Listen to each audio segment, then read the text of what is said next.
Hello friends, अनूठी astrology में फिर से आपका स्वागत है। आज हम बात करेंगे एक बहुत ही चर्चित दोष के बारे में, काल सर्प दोष के बारे में। यह दोष राहु केतु की युति से बनता है और कई जगह श्लोकों में सर्प दोष के नाम से भी जाना जाता है।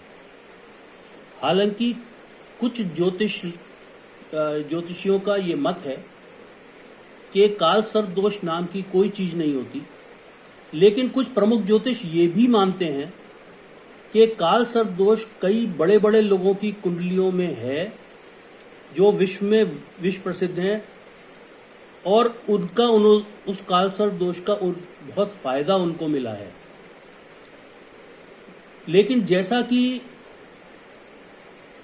कई जगह लिखा हुआ है, मैं काल सर्प दोष के बारे में आज आपको बताऊंगा और फिर हम ये भी बात करेंगे कि काल सर्प दोष कितने प्रकार के होते हैं, उनका जनरली असर क्या होता है, बहुत ही मोटे तौर पर।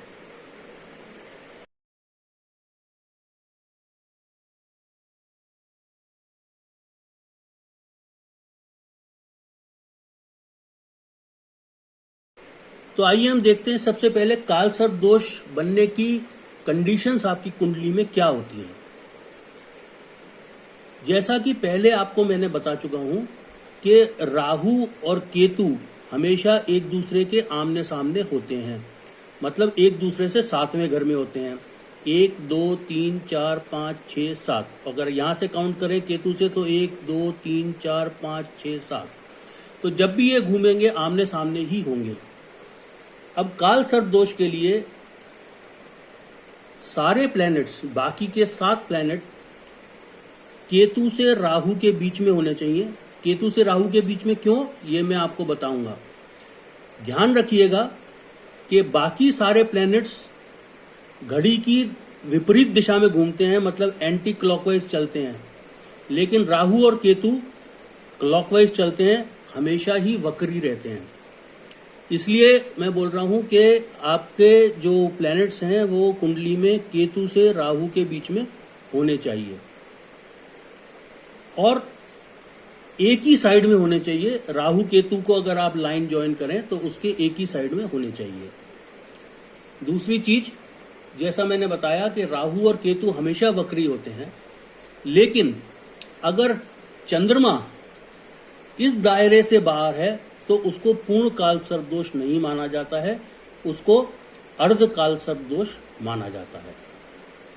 तीसरी कंडीशन ये है, ये जैसे मैंने आपको बताया कि राहु हमेशा और केतु हमेशा उल्टी चाल चलते हैं, मतलब ये 9वां घर है, यहां से वो 8वें में आएगा, फिर 7वें में आएगा, फिर 6ठे में आएगा, ऐसे।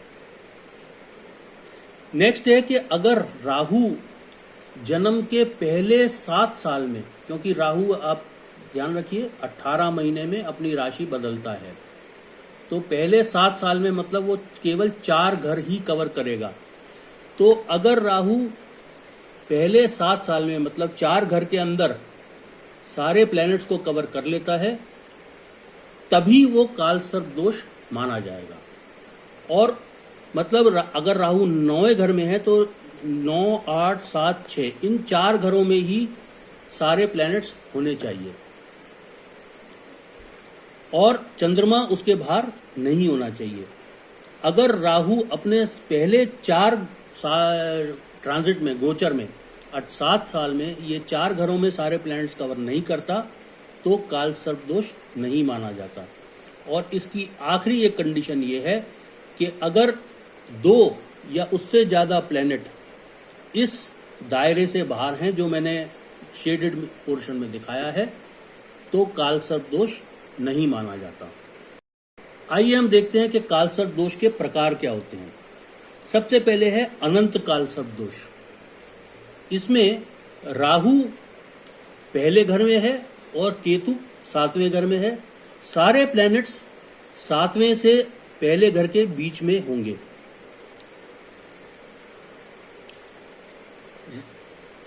उसके अलावा ऐसी स्थिति में राहु जब पहले से 12वें घर में, 11वें घर में ऐसे ट्रेवल करेगा, जो कि उसका वक्री चाल है, तो ये काल सर्प उस टाइम पे पहले 7 साल में ही सार्वी ग्रह को कवर करना चाहिए। ऐसे केसेस में जातक को लाइफ टाइम बहुत स्ट्रगल्स मिलते हैं, संघर्ष करना पड़ता है, उनको एंजाइटी और एकाकीपन का काफ़ी असर होता है और उनके काम पर और फैमिली पर काफ़ी असर रहता है। लेकिन मैं आपको एक चीज़ ये बता दूं कि ये बहुत जनरल प्रेडिक्शंस हैं। इंडिविजुअल कुंडली देखते हुए एक्यूरेट इंडिविजुअल प्रेडिक्शंस इस बारे में किए जा सकते हैं। अनंत काल सर्प दोष में जातक को 27 साल की उम्र के बाद थोड़ा आराम मिलता है। नेक्स्ट है कुलिक काल सर्प दोष। अगर राहु आपके दूसरे घर में है और केतु 8वें घर में है और राहु अपनी वक्री चाल चलेगा, बाकी के प्लैनेट्स 8वें घर से दूसरे घर के बीच में हैं, 7 प्लैनेट्स, तब कुलिक काल सर्प दोष माना जाता है। ऐसे केस में जातक की फैमिली पर, काम पर, उसके हेल्थ इश्यूज पर जो कि उसकी नसों से संबंधित हों और फाइनेंसिस पर बहुत असर पड़ता है। ऐसे जातक को 33 साल की उम्र के बाद ही आराम आ पाता है। मैं आपको यहाँ फिर बता दूं कि ये जनरल है, ब्रॉड चीज़ें हैं, पूरा डिटेल में कवर करना यहाँ संभव नहीं है, क्योंकि इंडिविजुअल कुंडली देखते हुए डिटेल में इसकी प्रेडिक्शन की जा सकती है कि जातक को किन किन चीज़ों से प्रॉब्लम हो सकती है। नेक्स्ट है वासुकी काल सर्प दोष। ये दोष तब माना जाता है जबकि राहु आपके 3rd हाउस में हो और केतु आपके 9वें घर में हो और बाकी के सारे प्लैनेट्स जो है वो केतु से राहु के बीच में, यानी कि 9वें घर से तीसरे घर के बीच में हो। राहु, जैसा मैंने पहले बताया था, अपनी वक्री चाल चलेगा और पहले 7 साल में, जन्म के पहले 7 साल में वो इन सभी ग्रहों को कवर करना चाहिए। चंद्रमा उससे बाहर नहीं होना चाहिए। 2 या उससे ज्यादा प्लैनेट्स इस दायरे से बाहर नहीं होने चाहिए। ऐसे जातकों को अपने भाई बहनों से या भाई बहनों को उनकी प्रॉब्लम्स हो सकती हैं, काम संबंधित समस्याएं हो सकती हैं, उनको जो है अपने हेल्थ से, स्पेशली हार्ट से रिलेटेड समस्याएं हो सकती हैं और फैमिली में समस्याएं उनकी हो सकती हैं। ऐसे जातकों को इम्प्रूवमेंट 36 साल की उम्र के बाद आ सकता है। अगला टाइप का जो काल सर्प दोष है वो है शंखपाल काल सर्प दोष। इसमें राहु आपके 4थे घर में होगा, जो कि मन का, माता का, प्रॉपर्टी का, घर का भाव है, और केतु 10वें घर में होगा, जो आपके फादर का और प्रोफेशन का भाव है। सारे प्लैनेट्स 10वें से 4थे घर के बीच में होने चाहिए और राहु अपनी वक्री चाल चलते हुए इनको कवर करेगा।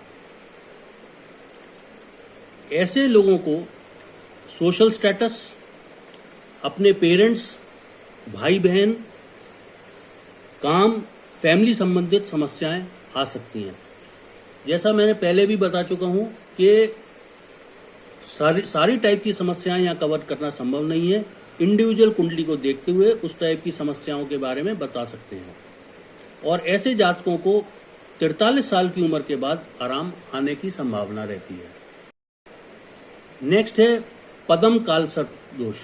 देखिए, ये जितने भी नाम हैं वो सर्पों के नाम हैं, तो इसलिए सारे काल सर्प दोष के नाम उन्हीं सर्पों के नाम पर रखे गए हैं। इस दोष में राहु आपके 5वें घर में होगा, जो आपका फैमिली हैप्पीनेस का या संतान भाव कहलाता है, और केतु आपके 11वें घर में होगा, जो आपका आय भाव कहलाता है, हाउस ऑफ इनकम कहलाता है। सारे प्लैनेट्स जो है वो केतु से राहु के बीच में, मतलब 11वें घर से 5वें घर के बीच में होंगे और अपने गोचर के दौरान वक्री चलता हुआ राहु इनको कवर करेगा। ऐसे जातकों को नॉलेज संबंधी, शिक्षा में, संतान के केस में, उनके पूर्व जन्म के जो फल हैं उसके केस में, हेल्थ के इश्यूज और जो परिवार से जुड़ी हुई खुशियां हैं उसके संबंध में रुकावटें और बाधाएं आती हैं। और ऐसे जातकों को 48 साल की उम्र के बाद ही लाभ मिल सकता है। नेक्स्ट है महापदम कालसर्प दोष। ये कालसर्प दोष तब बनता है जब राहु आपके छठे घर में हो, जो है आपका ऋण भाव, जो लोन्स या ऋण या उधार, एनिमीज, छोटी बीमारियों इनको कवर करता है। और केतु जो है वो 12वें घर में है, जो नुकसान का घर है, हाउस ऑफ लॉसेस है। सारे प्लैनेट्स 12वें से छठे भाव के बीच में रहने चाहिए और राहु वक्री चाल चलता हुआ इनको कवर करना चाहिए। ऐसे जातकों को बीमारियां, ऋण यानी लोन, उधारी, दुश्मनों से और हेल्थ इश्यूज, ज्यादातर जो उनकी पीठ या माइग्रेन से संबंधित हो या स्किन से संबंधित हो, इसके इश्यूज रह सकते हैं। ऐसे जातकों को 54 साल की उम्र के बाद ही आराम आता है। तो फ्रेंड्स, ये पहले 6 घर में पहले 6 टाइप के कालसर्प दोष के बारे में था। अगले वीडियो में हम जानेंगे कि जो बाकी के 6 टाइप के कालसर्प दोष क्या हैं, उसके निवारण के असर क्या होते हैं, किस केसेस में कालसर्प दोष का असर नहीं रहता है। हालांकि दो चीजें मैंने आपको पहले भी बता दी हैं कि अगर चंद्रमा केतु राहु के एक्सिस से बाहर है तो अर्ध कालसर्प दोष माना जाता है, और अगर 2 या उससे ज्यादा प्लैनेट उसके एक्सिस से बाहर हैं तो कालसर्प दोष नहीं माना जाता है। इसके अलावा भी कुछ कंडीशंस ऐसी होती हैं जिसमें कालसर्प दोष का असर बिल्कुल खत्म हो जाता है। इंपॉर्टेंट चीज ये है कि सारे प्लैनेट्स राहु और केतु के एक ही साइड में होने चाहिए, और राहु वक्री चाल चलता हुआ पहले 7 साल में बाकी के 7 प्लैनेट्स को कवर करना चाहिए, तभी पूर्ण कालसर्प दोष होता है। आप अपने कुंडली के बारे में या कालसर्प दोष के बारे में या अपने परिजनों की कुंडली के बारे में और जानना चाहते हैं तो मुझे दिए हुए नंबर पर या ईमेल पर संपर्क कर सकते हैं।